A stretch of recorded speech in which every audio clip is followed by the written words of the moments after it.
recent translation of one of my books, Neurophilosophy and the Healthy Mind, Learning from the Unwell Brain. What is our mind about?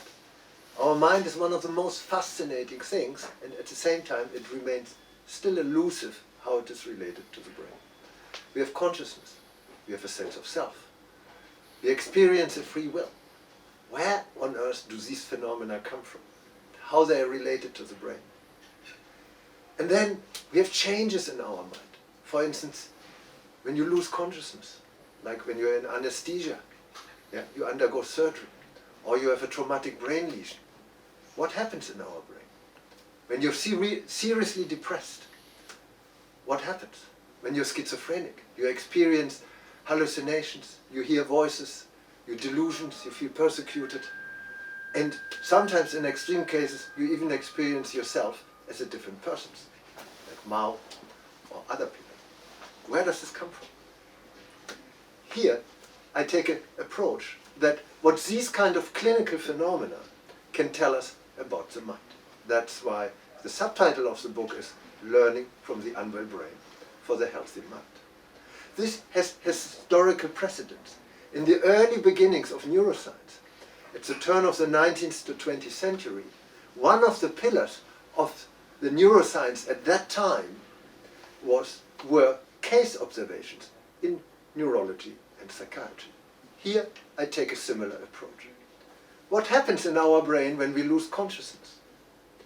Our brain has a multitude of different time scales, short, long. You have to imagine that these time scales are basically like different window sizes which provide you a view out of a room onto the external environment. Same with the brain. The brain has different time scales, long and short, medium, long, with which it can basically scan and perceive the outside world. Now, interestingly, when you lose consciousness, like in anesthesia, your brain loses these different variety of time scales. Suddenly you don't have the short time scales anymore. You have only one big window. So ultimately you cannot zoom in or zoom out anymore. Everything is the same. So you don't perceive anything anymore. You lose your consciousness. What happens in depression? Your brain is too slow. And then, of course, your perception becomes too slow. You cannot follow the faster environment. Your thoughts become too slow. And of course then, if you have the feeling that nothing changes, you become depressed. So both your brain and your mind are too slow in depression.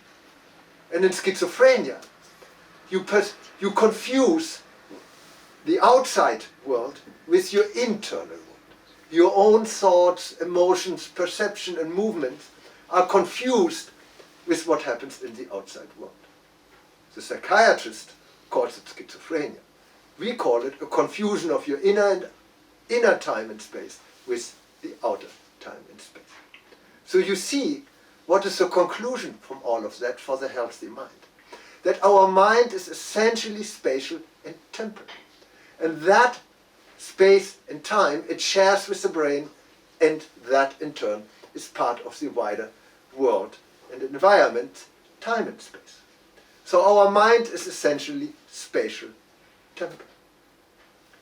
So in the book you'll see different chapters. Each chapter is devoted to one particular neurological or psychiatric disorder.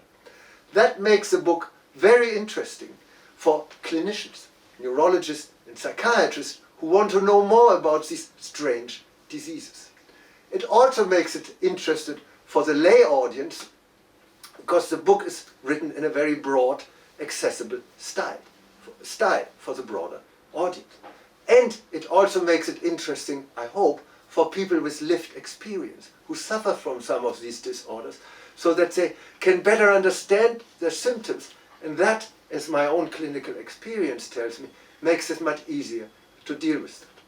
So I hope I made you interested in taking a look at this book. It's relatively short, case histories, which makes it unique, and it has a lot of philosophical implications, which also makes it interesting for philosophers. So I hope that you subscribe to this YouTube channel, and I also want to give a big thank you to National Taiwan University Press to have produced such a good book, And at the end, please subscribe to the YouTube channel and take a look on our website www.georgnorthoff.com. Thank you very much.